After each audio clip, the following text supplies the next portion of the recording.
നമ്മളിപ്പോ ചൈനയിൽ ഡ്രൈവർ ഇല്ലാത്ത കാറിലാണ് പോയിക്കൊണ്ടിരിക്കുന്നത്. ഇവിടെ നോക്കിയാൽ ഒരു ഡ്രൈവർ ഇല്ല, സ്റ്റാരിങ് തിരിഞ്ഞുകൊണ്ടുണ്ട്. ഞാനും പോകാതെ മാത്രമേ ഉള്ളൂ. ഇതിനുള്ളിൽ നിങ്ങൾക്ക് കാണാൻ പറ്റും, ഒരു മനുഷ്യനോ ഒരു സംഭവം ഇല്ല. കറക്റ്റ് ട്രാഫിക് സിഗ്നൽ പാലിക്കുന്നുണ്ട്. ഡ്രൈവർ ഇല്ലാത്ത ചൈനയിലെ ടാക്സിയിൽ നമ്മൾ അങ്ങനെ കയറാണ് കേട്ടോ. നോക്കിയോളൂ, നമ്മുടെ മൊബൈൽ നമ്പറിലെ ലാസ്റ്റ് 4 ഡിജിറ്റ് ആണ് നമ്മൾ ഇവിടെ ടൈപ്പ് ചെയ്ത് കൊടുക്കേണ്ടത്. നമ്പർ ഇവിടെ അടിക്കുമ്പോഴാണ് ഈ ഡോർ ഓപ്പൺ ആവുക. എന്നിട്ട് ഇവിടെ ഇങ്ങനെ ഇരിക്കുക. ഇവിടുന്ന് സ്റ്റാർട്ട് ചെയ്യാണ് വണ്ടി. ഓക്കെ, ബിസ്മില്ലാഹിർ റഹ്മാനിർ റഹീം. അപ്പോൾ നമുക്ക് പോകാം ഗൈസ്. ഓക്കെ, ഡ്രൈവർ ഇല്ലാതെ നമ്മുടെ വണ്ടി മൂവ് ആവാൻ തുടങ്ങി. സ്റ്റാരിങ് ഓക്കെ, അല്ലാഹു റബ്ബി. ട്രാഫിക്കിലെത്തിയപ്പോൾ കറക്റ്റ് അവിടെ നിന്നു. ഈ വണ്ടി കെട്ടർ കിട്ടും. എനിക്ക് തോന്നുന്നു കുറച്ചും കൂടി നമ്മുടെ മനുഷ്യന്മാരെക്കാളും കൂടുതൽ ശ്രദ്ധ ഇതിനായിരിക്കും. കാരണം ഇതൊരു ഓട്ടോണമസ് കാർ ആയതുകൊണ്ട് ഇത് കറക്റ്റ് ഡിറ്റക്ട് ചെയ്യുന്നുണ്ട്. നമുക്ക് തിരിഞ്ഞ് നോക്കിയാൽ എൻ്റെ വണ്ടി പോകുന്നതിന്റെ കറക്റ്റ് മാപ്പ് നമുക്ക് ഇവിടെ സ്ക്രീനിൽ കാണാൻ കഴിയും.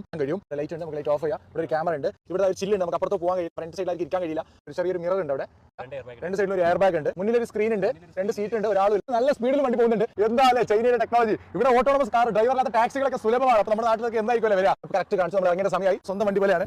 അടിപൊളി, നല്ല പ്രൈവസി ഉണ്ടാവും. ഡ്രൈവർ നമ്മൾ അങ്ങനെ ബായ് പറഞ്ഞു പോകാൻ. സോറി ഹോർൺ അടിക്ക് നോക്കി, നമ്മളെ കണ്ടിട്ട് ക്യാമറ ഹോർൺ അടിക്കുകയാണ്. എന്തായാലും ഡ്രൈവർ ഇല്ലാതെ